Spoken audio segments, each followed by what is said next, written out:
మరి నిన్న జగన్మోహన్ రెడ్డి గారు మాట్లాడుతూ రేపు మేము అధికారంలోకి వస్తాం, ఎవరైతే కూటమి నాయకులకి సపోర్ట్ చేస్తూ ఉన్నారో వాళ్ళందరి బట్టలు ఊడదీసి ఈరోజు చట్టం ముందు నిలబెడతామని చెప్పేసి పోలీసులను ఉద్దేశించి జగన్ చేసిన వ్యాఖ్యల్ని ఎంతవరకు సమర్థించవచ్చు అంటారు?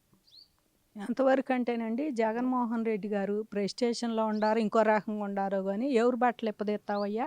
ఆల్రెడీ అసలు ఈయన మాటలు విని ఇప్పుడు చంద్రబాబు గారు చెప్పినోడు చేస్తున్నారు కనుక వీళ్ళందరూ వీళ్ళ బట్టలు ఇప్పదెత్తానంటున్నాడు. మరి లేడీ పోలీసులు ఉంటారు, వాళ్ళ ఏ బట్టలు కూడా ఇప్పదెత్తారా?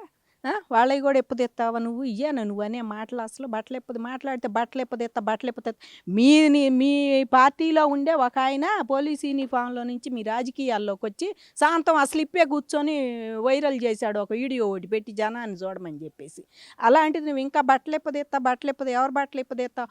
ఆల్రెడీ యూనిఫామ్ తీసుకొని ఇంట్లో కూర్చుంటున్నారు. నీ మాటలు విని నువ్వు చేసిన ఐపీఎస్లో ఇప్పుడు వాళ్ళ నలుగురు ఐదుగురు ఖాళీగా యూనిఫామ్ తీసి సివిల్ డ్రెస్ వేసుకొని ఇంట్లో కూర్చుంటున్నారు. అది ఒకటి గుర్తుపెట్టుకోవాలి నువ్వు. ఎక్కడి నుంచో ఒక అమ్మాయిని తీసుకొచ్చి గెస్ట్ హౌస్లో పెట్టి సజ్జల రామకృష్ణారెడ్డి గారికి ఇంకొకరికి సహకరించారని వాళ్ళ మీద అభియోగాలు, వాళ్ళ మీద కేసులు తీసి వాళ్ళని పక్కన పెట్టారు. ఎంత ఐపీఎస్లో వాళ్ళు. ఇంకా అదొకటి గమనించు. నువ్వు చెప్పినట్టు చేసిన వాళ్ళే వీళ్ళంతా. నీ పార్టీలో ఉండాళ్ళందరూ అమరావతి రైతులు బట్టలు లాగినప్పుడు లేదు మీకు పోలీసులు?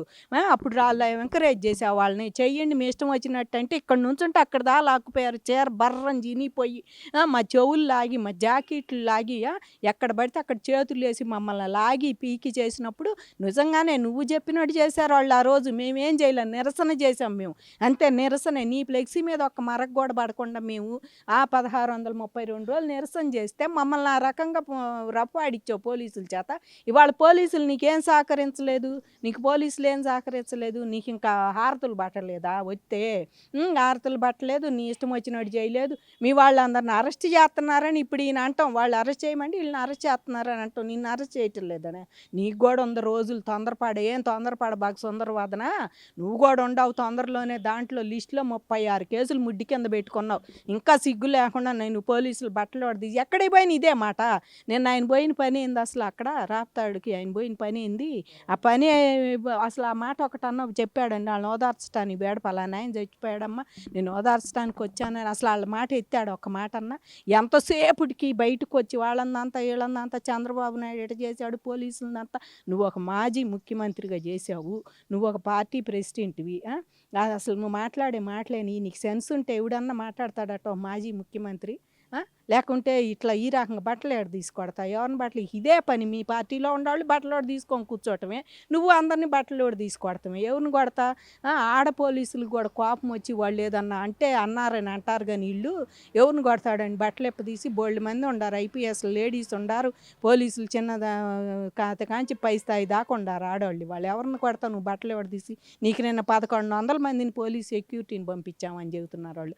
అసలు అనంతపురంలో మళ్ళీ నువ్వు పోయింది దేనికి, చేసింది ఏంది? ఏం లేదండి. జగన్మోహన్ రెడ్డి మళ్ళీ ప్యాక్షన్కి లేపుతున్నాడు మెల్లిగా. ఒక్కొక్కటి లేపాలి ఈ 4 ఏళ్లలోని. ఆయన పొయ్యి రాయలసీమలో దేనికి పోయాడు? ఆ పనులు మానేసి ఇట్లా అయితే గొడవలు పెట్టి వద్దాం, ఒకటి అయిపోద్ది, వాళ్ళని వీళ్ళని తిడతాం, తన్నుకొని చేస్తూ ఉంటారు వాళ్ళే అని చెప్పేసి చేస్తున్నాడు. కానీ జగన్మోహన్ రెడ్డికి మాత్రం ఇది తగదు. ఆయన ముఖ్యమైన ఏదన్నా చెయ్యాలనుకుంటే అసలు ప్రజల సమస్యల గురించి నీ కడప పులివెందులో నీ నియోజకవర్గం గురించి ఆలోచించు. అక్కడ ఏం తక్కువైందో చూడు వాళ్ళకి. అంతేగాని నువ్వు పోయి ఓదార్చి వచ్చావు. పొయ్యి నీ ఇష్టం వచ్చినట్టు మాట్లాడి అక్కడ గొడవలు చేసి ఇక్కడ గొడవలు చేసి పోలీసులను కొడతానని వాళ్ళని కొడతానని ఇవన్నీ మాట్లాడటం మాత్రం ఆయన ప్రెస్టేషన్లో ఉన్నాడు అనిపిస్తుందండి మాకు.